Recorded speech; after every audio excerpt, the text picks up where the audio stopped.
வீடியோக்கு ஒரு லைக் பண்ணிடுங்க. இந்த படத்தோட ஸ்டார்டிங் சீன்ல ஒரு பணக்கார ஃபேமிலியை காமிக்கிறாங்க. அந்த ஃபேமிலியில இருக்கக்கூடிய சின்ன பொண்ணுக்கு கடவுள் பக்தி ரொம்ப ஜாஸ்தின்னு சொல்லி இவளோட அம்மாவும் அப்பாவும் சேர்ந்து தங்களோட பொண்ணை கொண்டு போய் ஒரு கான்வென்ட்ல விட்டுட்டு வந்துடலாம்னு சொல்லி ஒரு பிளான் பண்றாங்க. அப்படி போற அந்த வழியில ஒரு சிலை இருக்கு. அந்த சிலையை பார்த்து இவ சாமி கும்பிட்டு இருக்க அந்த வழியில வர திருடங்க 4 பேர் சேர்ந்து இவளோட அம்மா கழுத்துல இருக்க தங்க செயினை திருடிக்கிறாங்க. அந்த சின்ன பொண்ணு என்ன பண்றானா இவங்க கிட்ட இதெல்லாம் ரொம்ப பெரிய தப்பு, இப்படி எல்லாம் நீங்க பண்ணீங்கன்னா கண்டிப்பா உங்களுக்கு கடவுள் தண்டனை கொடுக்கும் அப்படிங்கிற மாதிரி சொல்ல அவ சொன்ன மாதிரியே நடந்தது. இதுக்கு மேலே உங்க செயின் எங்களுக்கு வேணாம்னு சொல்லி அவங்க தூக்கி போட்டு போயிடுறாங்க. அந்த கான்வென்ட்டுக்கு போனதும் அங்க ஒரு சீனியர் நின்றுருக்காங்க. இந்த மாதிரி தங்களோட பொண்ணு இங்க ஜாயின் பண்றதுக்காக வந்திருக்கோம்னு சொல்ல அவங்க கொஞ்சம் அமௌண்ட் கட்ட சொல்றாங்க. அந்த பணத்தையும் இவங்க கொடுத்துட்டு தங்களோட பொண்ணுக்கு இங்க விட்டுட்டு போறாங்க. அவங்க போன அப்புறம் இவளோட நெத்தியில ஒரு சின்ன பூ வளைய மாதிரி போட்டிருப்பா, அதை கழட்ட சொல்றாங்க. கூடவே அவ கையில சின்னதா ஒரு சிலையை வச்சுட்டு சுத்திட்டு இருப்பா, அதெல்லாம் இங்க யூஸ் பண்ணக்கூடாது, அதை எடுத்து ஓரமா வச்சுட்டு சொல்றாங்க. அங்க இருக்க எல்லாரும் தூங்க போனதுக்கு அப்புறம் இவ எழுந்து அந்த இடத்தெல்லாம் சுத்தி பார்த்துட்டு இருக்கா. அங்க ஒரு சிலை இருக்கு, அது பக்கத்துல போய் இவ ப்ரே பண்ணிட்டு இருக்கா. அது கரெக்டா இவளோட மேலேயே விழுந்துருது. என்னடா சத்தம்னு சொல்லி அங்க இருக்கிற எல்லாரும் எழுந்து வந்து பார்த்தா ஒரு மிகப்பெரிய சிலை இவ மேல விழுந்திருக்கிறத பாக்குறாங்க. அதை தூக்கி ஒரு ஓரமா வச்சு இவளுக்கு ஏதாவது ஆயிடுச்சோன்னு சொல்லி கேட்டா இவன் ஒண்ணுமே ஆகல அப்படிங்கிறா. அங்க இருக்கிற எல்லாருக்குமே ரொம்ப ஆச்சரியமா இருக்கு. இவ்வளவு பெரிய ஒரு சிலை கீழே விழுந்தும் இவளுக்கு ஒண்ணுமே ஆகலேன்னு இவகிட்ட ஏதோ ஒரு சக்தி இருக்குதா அங்க இருக்க எல்லாருமே நம்புறாங்க. இப்படியே ஒரு 18 வருஷம் கடந்து போயிடுது. இந்த சின்ன பொண்ணா இருந்தவ இப்ப ஒரு பெரிய பொண்ணாயிட்டா. இவ தான் இந்த படத்தோட ஹீரோயின். அங்க பிரேயர் முடிச்சதுமே ஒரு நாடகம் நடத்துறாங்க. அதுல ஹீரோயின் இறந்த மாதிரி படுத்துட்டு இருக்கணும் அப்படிங்கறத கான்செப்ட். இவளுக்கு தூக்கத்துல ஒரு கனவு வருது. அந்த கனவுல யாரோ ஒருத்தர் இவகிட்ட வந்து பேசிட்டு இருக்க மாதிரி இருக்கு. அப்போ இவ என்ன பண்றானா இவ 2 காலையும் ஆட்டிக்கிட்டு இருக்கா. அங்க இருக்க எல்லாரும் நீ இறந்த மாதிரி தான் நடிக்கணும், காலை ஆட்டாம இரு அப்படிங்கிற மாதிரி சொல்றாங்க. அப்புறம் கண்மொழிக்கும் போது தான் இவ ஏதோ ஒரு கனவுல இருந்திருக்கான்னு சொல்லி இவளுக்கு தெரிய வருது. இந்த டிராமாலாம் முடிஞ்சதுக்கு அப்புறம் அங்க இருக்கிற எல்லாரும் உட்காந்து சாப்பிட்டுட்டு இருக்காங்க. அப்போ ஹீரோயினோட அம்மா இவகிட்ட கேக்குறாங்க, எதுக்காக நீ இப்படியெல்லாம் நடந்துக்கிற அப்படின்னு கேட்டா, எனக்கு கனவுல கடவுள் வந்தாரு, அதனாலதான் இப்படியெல்லாம் நடந்துகிட்டேன் அப்படிங்கிற மாதிரி சொல்றான். இவங்களுக்கு ஒண்ணுமே புரியல. அந்த இடத்துல அங்க ஆடு பேச்சிட்டு இருக்க ஒருத்தன் அவனோட பொண்ணை துரத்திட்டு வரான். அந்த பொண்ணு இங்க இருக்க இந்த சிஸ்டர் காலில் வந்து விழுகிறான். என்ன இவங்க சர்ச்சில் சேர்த்துக்குங்க, நானும் உங்க கூட இருந்துக்கிறேன் அப்படிங்கிற மாதிரி சொல்ல இவங்க என்ன சொல்றாங்கன்னா, அப்படியெல்லாம் உனக்கு சேர்த்துக்க முடியாது, அதுக்கு தனியாக ஸ்பான்சர்ஸ் வேணும், அப்படி உனக்கு யாராவது ஃபீஸ் கட்டினா மட்டும் தான் இங்க சேர்த்துக்கும் அப்படிங்கிற மாதிரி சொல்ல ஹீரோயினோட அம்மா அப்பா கொஞ்சம் வசதியானவங்க தானே. ஹீரோயின் இவளுக்காக ரெக்கமெண்ட் பண்றா. அவளோட அம்மா அப்பாவும் இதுக்கு ஒத்துக்க இந்த கான்வென்ட்லயே அவளை சேர்த்துக்கிறாங்க. அவ ரொம்ப அழகா இருக்கா அப்படிங்கறனால அவளை ஹீரோயின் தான் கூட்டு போய் குளிப்பாட்டுறா. அங்க ஒரு ஸ்கிரீன் இருக்கும், அந்த ஸ்கிரீனுக்கு அவுட் சைட்ல அவ குளிச்சிட்டு இருப்பா. இவளை பார்க்கும்போது இவளுக்குள்ள ஏதோ ஒரு ஃபீலிங் உண்டாகுது. இருந்தாலும் அவ வெளியே காட்டிக்கல. இவ இந்த இடத்துக்கு புதுசு அப்படிங்கறனால அங்க ரெஸ்ட் ரூம் எங்க இருக்குன்னு சொல்லி இவகிட்ட கேட்க ஹீரோயின் தான் அவளை கூட்டு போறா. அப்போ அவளோட உடம்புல பார்த்தா முழுக்க முழுக்க காயங்களா இருக்கு. என்னாச்சுன்னு சொல்லி கேட்டா இவளோட அப்பங்கா இருக்கான் பாத்தீங்களா, இது அத்தனையுமே வந்தா பண்ணிருக்கான். அவனோட அந்த டார்ச்சர் தாங்க முடியாம தான் நான் இங்க வரலான்னு சொல்லி முடிவு பண்ணேன். நீங்க பண்ண இந்த உதவிக்கு என்ன சொல்றேன்னு எனக்கு தெரியல அப்படிங்கிற மாதிரிலாம் ஹீரோயின் சொல்லிட்டு இருக்கா. அடுத்ததா இவகிட்ட நான் பார்க்க அழகா இருக்குனா அப்படிங்கிற மாதிரி ஹீரோயின் கிட்ட கேட்க இவங்களும் நீ அழகா தான் இருக்க, அதை நான் சொல்லி தான் உனக்கு தெரியணுமா, உனக்கே தெரியாதா அப்படிங்கிற மாதிரி பேசிட்டு இருக்கா. அதை நான் எப்படி தெரிஞ்சுக்கிறேன்னு சொல்லி கேட்டா என்னோட கண்ணுல உள்ள உத்து பார்த்தா உன்னோட முகம் தெரியும், அதை வச்சு நீ தெரிஞ்சுக்கோ நீ எவ்வளவு அழகா இருக்கன்னு சொல்லி இந்த மாதிரி எல்லாம் அவங்க பேசிட்டு இருக்கும்போது அங்க இன்னொரு லேடி வராங்க. இன்னும் தூங்காம என்ன பண்ணிட்டு இருக்கீங்கன்னு சொல்லி கேட்க இல்ல இவளுக்கு இந்த இடம் புதுசு அப்படிங்கனால நான் கூட கூட்டு வந்தேன், வேற ஒண்ணும் இல்ல அப்படின்னு சொல்லி ஹீரோயினை கூட்டு போறாங்க. அப்படி போற வழியில இவளுக்கு குட் நைட் சொல்லிட்டு அவ ஒரு முத்தத்தை கொடுத்துட்டு போறா. ஹீரோயினுக்கு என்ன சொல்றேனே தெரியல. அவ உள்ள வந்து அந்த ரூம்குள்ள உட்காந்து ப்ரே பண்ணிட்டு இருக்கா. அவ ஏதோ மிகப்பெரிய பாவத்தை பண்ணிட்ட மாதிரி அந்த கடவுள் கிட்ட மன்னிப்பு கேட்டுக்கிட்டு இருக்கா. அடுத்த நாள் காலையில பிரேயர் ஹால்ல இருக்கும்போது எல்லாருமே சீக்கிரம் வந்துட்டாங்க. அந்த புதுசா வந்திருக்க பொண்ணு மட்டும் இன்னும் வரல. அவ கடைசியா வரா. ஹீரோயினோட முதுகு பின்னால் நின்று அவளை அங்க இங்கன்னு சொல்லி தொட்டுக்கிட்டு இருக்கு. இவளுக்கு கொஞ்சம் மைண்ட் டிஸ்டர்ப் ஆகுது. அவளுக்கு ஒரு கனவு வருது. அந்த கனவுல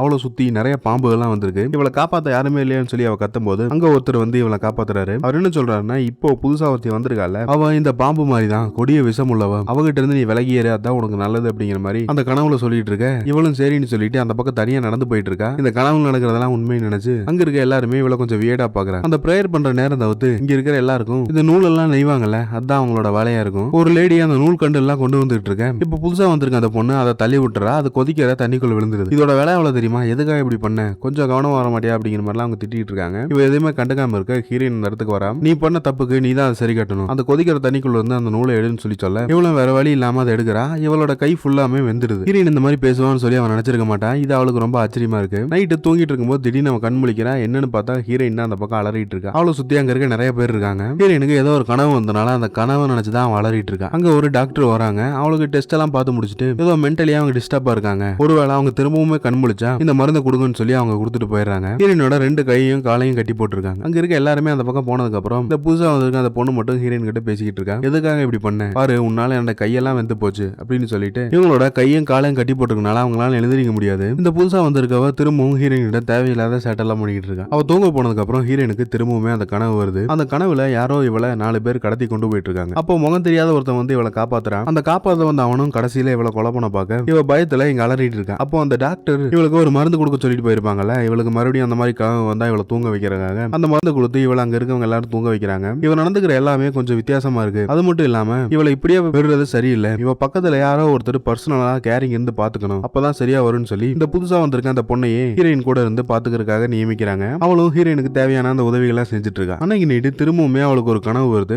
அந்த கனவு முடிஞ்சு இவ காலையில கண்முழிச்சு பார்க்கும்போது அவளோட 2 கைகள்லயும் 2 கால்கள்லயும் யாரோ ஒருத்தர் ஒரு ஆணியை வச்சு அடிச்சிருந்தா எந்த அளவுக்கு காயம் ஏற்பட்டிருக்கும் அந்த மாதிரி ஒரு காயம் இருக்கு. அந்த காயத்தெல்லாம் கொண்டு போய் அங்க இருக்கிற பிரேயர் ஹால்ல இவ காமிக்கிறா. எனக்கு அந்த கடவுளோட அருள் இருக்குன்னு சொன்னா நீங்க யாருமே நம்ப மாட்டேங்கிறீங்க. இப்போ இந்த கையில கால்ல எல்லாமே மார்க் மாதிரி இருக்குல்ல, இப்போ இதை வச்சு ஆதாரமாவே நான் காமிக்கிறேன், இனிமேலாவது நீங்க நம்புங்க அப்படிங்கிற மாதிரி அவ சொல்றா. ஹீரோயின் சொல்றத அங்க இருக்கிற எல்லாருமே ஆச்சரியமா பாக்குறாங்க. கடவுளால ரட்சிக்கப்பட்ட ஒரு சிலருக்கு மட்டும்தான் இந்த மாதிரி ஒரு நிகழ்வு நடக்கும், அது உனக்கு நடந்திருக்குன்னு சொல்லி அங்க இருக்க சிலரும் நம்புறாங்க. ஆனா அந்த சீனியர் லேடி இருப்பாங்கல்ல, அவங்களுக்கு ஹீரோயின் மேல கொஞ்சம் நம்பிக்கை இல்ல. அவளை பர்சனலா ஒரு ரூமுக்குள்ள கொண்டு போய் அங்க ஒரு ஃபாதரையும் வர வச்சு அதை டெஸ்ட் பண்ணி பாக்குறாங்க. அவ சொல்றதெல்லாம் ஒருவேளை உண்மையா இருக்குமோ அப்படிங்கிற மாதிரி தான் நான் நினைக்கிறேன் அப்படிங்கிற மாதிரி அந்த ஃபாதர் சொல்றாரு. அந்த சீனியர் லேடி என்ன கேக்குறாங்கன்னா, இந்த மாதிரி ஒரு அதிசயம் நடந்தா அது எப்பவுமே தூக்கத்திலயோ இல்ல கனவுலயோ நடக்காது, அது பகல்ல முழிச்சிட்டு இருக்கும் போது தான் நடக்கும் அப்படிங்கிற மாதிரி சொல்றாங்க. கூடவே அவங்க நெத்தியில சில கிளா மார்க்ஸ் எல்லாம் இருக்கும், அது ஹீரோயினுக்கு இல்ல, அப்படின்னா இவ போலியா பொய்யா நடிக்கிறா அப்படிங்கிற மாதிரி அவங்க சொல்லிடுறாங்க. ஹீரோயினும் சோகமா அந்த பக்கம் வெளியே வந்துடுறா. அவ வந்த கொஞ்ச நேரத்திலேயே வெளியே யாரோ கத்தரமா இருக்கு. யாருன்னு பார்த்தா ஹீரோயின் தான் கத்திக்கிட்டு இருக்கா. அவளோட நெத்தில இருந்து ரத்தம் ஒழுகிட்டு இருக்கு. நான் சொன்னதை நீங்க யாருமே நம்பல,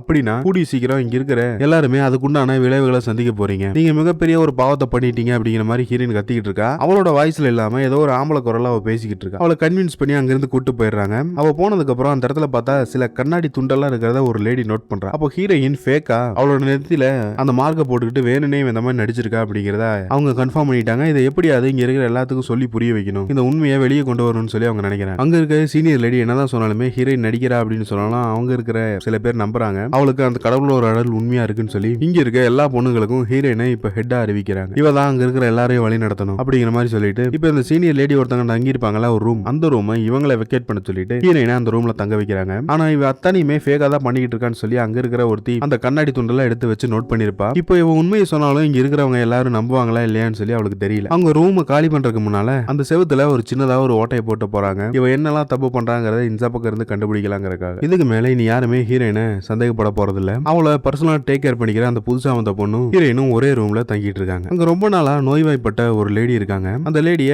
இந்த சீனியர் லேடி தான் டேக் கேர் பண்ணிட்டு இருந்திருப்பாங்க. இப்போ ஹீரோயினுக்கு அந்த பொறுப்பு கொடுத்ததுனால அவ அவங்கள பாக்குறதுக்கு வரா. ஆனா இவளுக்கு எதுவுமே தெரியல, ஒரு உடம்பு சரியில்லாதவங்கள எந்த மாதிரியா ட்ரீட்மெண்ட் பண்ணுவாங்கிறது கூட இவளுக்கு ஐடியா கிடையாது. இவங்க இருந்து வெளியே போயிடுறா. ஹீரோயின் பண்ண இந்த ஃப்ராடத்தெல்லாம் தெரிஞ்சு வச்சுக்கிட்ட ஒரு லேடி இருந்திருப்பாங்கல்ல, அவங்க அந்த வயசான ஒரு லேடிக்கு பக்கத்துல உட்காந்துக்கிட்டு இருக்க ஒரு கட்டத்துல அவங்க இறந்து போயிடுறாங்க. இவங்க இறந்து போனதுக்கு காரணம் ஹீரோயின் தான். ஹீரோயின் ஒரு புனிதம் இல்லாதவ, அவளுக்கு இந்த பதவியை கொடுத்ததுனாலதான் கடவுள் இவங்களுக்கு இந்த தண்டனை கொடுத்துட்டாங்கன்னு சொல்லி அவன் நினைக்கிறான். ஹீரோயினோட அந்த உண்மை முகத்தை எப்படியா தோல் இருக்குன்னு சொல்லி அங்க இருக்கிற ஒரு ஃபாதர் கிட்ட போய் அவ கம்ப்ளைண்ட் பண்றா. அவ போய் சொல்றா எல்லாமே நடிப்பு, அவ தலையில இருந்தா அன்னைக்கு ரத்தம் வந்தப்போ அங்க கீழே கண்ணாடி துண்டு இருந்ததை நான் பார்த்தேன் அப்படிங்கிற மாதிரி சொல்றான். ஒரு உண்மையை சொல்லணும்னா அது ஆதாரத்தோட சொல்லணும், ஆதாரம் இல்லாம சொன்னா எப்படி நம்புவாங்க, சரி பரவாயில்ல உனக்காக நான் ஒரு ரிஸ்க் எடுக்கிறேன்னு சொல்லி அந்த இடத்துல எல்லாருமே உட்காந்து சாப்பிட்டுட்டு இருக்கும்போது இந்த ஃபாதர் அந்த லேடியை கூப்பிட்டு ஹீரோயினை பத்தி ஏதோ ஒரு விஷயத்தை அவங்க சொல்ல நினைக்கிறாங்க, நீங்களே கேளுங்கன்னு சொல்லி சொல்ல அவ அந்த கண்ணாடி துண்டை வச்சுதான் தலையில பிளட் வர வச்சா அப்படிங்கிற அந்த விஷயத்தை அங்க இருக்கிற எல்லார்கிட்டையும் சொல்றான். இதுக்கு ஆதாரமா அந்த சீனியர் லேடி ஒருத்தர் இருந்திருப்பாங்கல்ல, அவங்களுக்கு இது தெரியும், நீங்க நம்பிக்கை இல்லைன்னா அவங்ககிட்டே கேளுங்கன்னு சொல்ல அந்த வயசானம்மா எதுவுமே சொல்லல, அவங்க தெரியல அப்படிங்கிற மாதிரி பொய் சொல்லிடுறாங்க. இவங்க இப்படி சொன்னதுமே இப்ப இவங்க பொய் சொல்றாங்கன்னு சொல்லி அவங்க எல்லாருமே நினைச்சுக்கிறாங்க. இதை நினைச்சு அவங்க அழுதுகிட்டு இருக்க உடனே ஹீரோயின் அந்த ஃபர்ஸ்ட் சீன்ல ஒரு ஆம்பளை குரல்ல பேசியிருப்பால அந்த மாதிரி பேசி இவ தப்பானவ, இவ மத்தவங்கள திசை திருப்ப பாக்குறா, இவ பண்ண தப்ப மறைக்கிறதுக்காக இங்க எல்லாரையுமே ஏமாத்துறா, இவளுக்கு சரியான தண்டனை கொடுக்கணும் அப்படிங்கிற மாதிரி பேச அங்க இருக்கிற எல்லாருமே ஹீரோயின் சொல்றதை நம்பிட்டு அவளோட உடம்புல இவளே சவுக்கு எடுத்து அடிச்சுக்கணும்னு சொல்லி ஒரு தண்டனையை கொடுக்குறாங்க. இவங்களோட நம்பிக்கையை ஹீரோயின் தனக்கு சாதகமா பயன்படுத்திக்கிறா. அந்த புதுசா வந்திருக்க அந்த பொண்ணு கூட இனிமேல் யாருக்குமே சந்தேகம் வராதுன்னு சொல்லி இவங்க 2 பேரும் கொஞ்சம் அப்படி இப்படி இருக்காங்க. இது எல்லாத்தையுமே அந்த வயசான கிழவி அந்த கதவுல ஒரு ஓட்டையை போட்டு போயிருப்பாங்கல்ல அது வழியா பாத்துக்கிட்டு இருக்காங்க. ஹீரோயின் மொத்தமும் ஃப்ராடத்தனம் தான் பண்ணிட்டு இருக்காங்கிறது அவங்களுக்கு தெரியும். வெளியே ஏதோ ஒரு சத்தம் கேட்க இங்க இருக்க எல்லாருமே இருந்து பாக்குறாங்க. வானத்துல ஒரு பெரிய வால் நட்சத்திரம் கீழே விழுகிறத பாக்குறாங்க. அந்த ஃபாதர் என்ன சொல்றாருன்னா இது மிகப்பெரிய அசம்பாவிதத்தை குறிக்கும், இங்க இருக்கிற எல்லாருக்குமே ஏதோ ஒரு கெட்டது நடக்க போகுது அப்படிங்கிற மாதிரி அவர் சொல்லிட்டு இருக்காரு. அந்த சவுக்கால அடிச்சு தண்டனை கொடுத்துக்கிட்டா பாத்தீங்களா ஒரு பொண்ணு, அவ அந்த உயரமான இடத்துல நின்னுகிட்டு இருக்கா. என்ன பண்றான்னு பார்த்தா உங்க யாருக்குமே என் மேல நம்பிக்கை இல்லைன்னு சொல்லி அங்க மேல இருந்து இவ கீழே குதிச்சிடறா. அவ அந்த இடத்துலயே உடம்பு செதறி செத்து போறா. இவரோட இந்த சாவுக்கு முழுக்க காரணம் ஹீரோயின் தான் சொல்லி அந்த சீனியர் லேடிக்கு தெரியும். அவங்க தான் உடனே போய் இந்த இறந்து போன அந்த பொண்ணோட டெட் பாடியை கையில தூக்குறாங்க. ஹீரோயின் அவளை தொட வர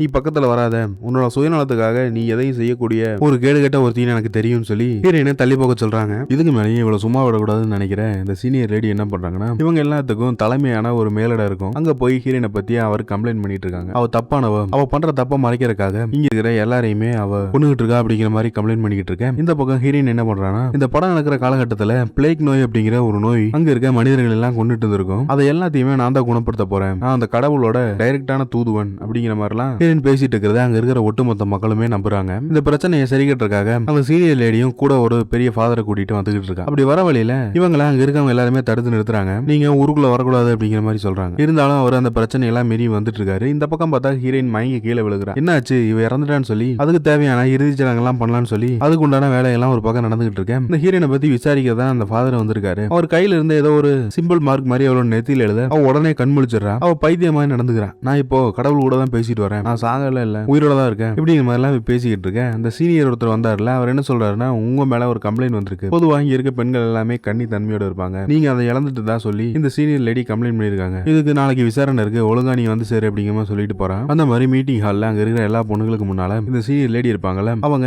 அந்த செவுத்துல ஒரு ஓட்டை போட்டு போயிருப்பாங்க. அது மூலியமா நான் பார்த்தேன், இவளும் அந்த புதுசா வந்திருக்க பொண்ணும் 2 பேரும் தப்பு பண்ணிக்கிட்டு இருந்தாங்க. அந்த தப்பை மறைக்கிறதுக்காக தான் இவ இங்க நல்லவமா நடிச்சுக்கிட்டு இருக்கா அப்படிங்கிற மாதிரியான அந்த விஷயத்தெல்லாம் சொல்றாங்க. ஹீரோயின் கூட அந்த சேட்டையெல்லாம் பண்ணிட்டு இருப்பாளா, அவளை விசாரிச்சா அவ எதுவுமே உண்மை சொல்லல. நீ இப்படி எல்லாம் சொன்னா உண்மை சொல்ல மாட்டேன்னு சொல்லி அவளை கொண்டு போய் ஒரு இடத்துல வச்சு விசாரிக்கிறாங்க. எவ்வளவோ டார்ச்சர் எல்லாம் பண்ணி பாக்குறாங்க. அப்பவும் அவன் அந்த உண்மையை சொல்லல. ஆனா ஹீரோயின் என்ன யோசிக்கிறானா, ஒருவேளை இவ உண்மை சொல்லிட்டானா நாமளும் இந்த மாட்டிக்குவோம்னு சொல்லி இப்ப அந்த புதுசா வந்திருக்காருல ஒரு ஃபாதர், அவரையே இவ கரெக்ட் பண்ண பாக்குறா. அந்த அளவுக்கு தெரிஞ்சு போச்சு ஹீரோயின் நடிக்கிறான்னு சொல்லி. நீ என்ன பண்ணாலுமே நான் காம்ப்ரமைஸ் எல்லாம் ஆக மாட்டேன், நீ தப்பு தான் பண்ணிருக்கன்னு சொல்லி எனக்கு தெரிஞ்சா அதுக்கு உண்டான தண்டனை கிடைக்கும், அதை யாராலையும் தடுக்க முடியாது அப்படிங்கிற மாதிரி அவர் சொல்லிட்டு போயிடுறாரு. ஹீரோயின் இந்த மாதிரி அந்த ஃபாதரை கரெக்ட் பண்ண பார்த்தது இவளுக்கு தெரிய வர, நான் எவ்வளவோ டார்ச்சர் பண்ணி உண்மை சொல்லவே இல்லை, ஆனா நீ கேவலம் உன்னோட சுயநலத்துக்காக தப்பிக்க பாக்குற, இதுக்கு மேலையும் நான் வாய் திறக்காம இருக்கிறதுல எந்த ஒரு பலனும் இல்லைன்னு சொல்லி, ஆமா அந்த சீனியர் லேடி சொல்றது கரெக்ட் தான், நாங்க 2 பேரும் தப்பு பண்ணதுதான், இதுக்கு நீங்க என்ன தண்டனை வேணாலும் கொடுங்கன்னு சொல்லி அந்த ஃபாதர் கிட்ட சொல்ல இப்ப அவங்க கன்ஃபார்ம் பண்ணிட்டாங்க. ஆனா இவ இப்ப உண்மையை ஒத்துக்கிட்டதுனால இவளுக்கு எந்த தண்டனையும் கிடையாது. சின்ன வயசுல இருந்தே இங்கேயே வாழ்ந்துட்டு இருக்க ஹீரோயின் இந்த மாதிரி ஒரு தப்பு பண்ணிக்கிறது அது மிகப்பெரிய குற்றம், இவளை உயிரோட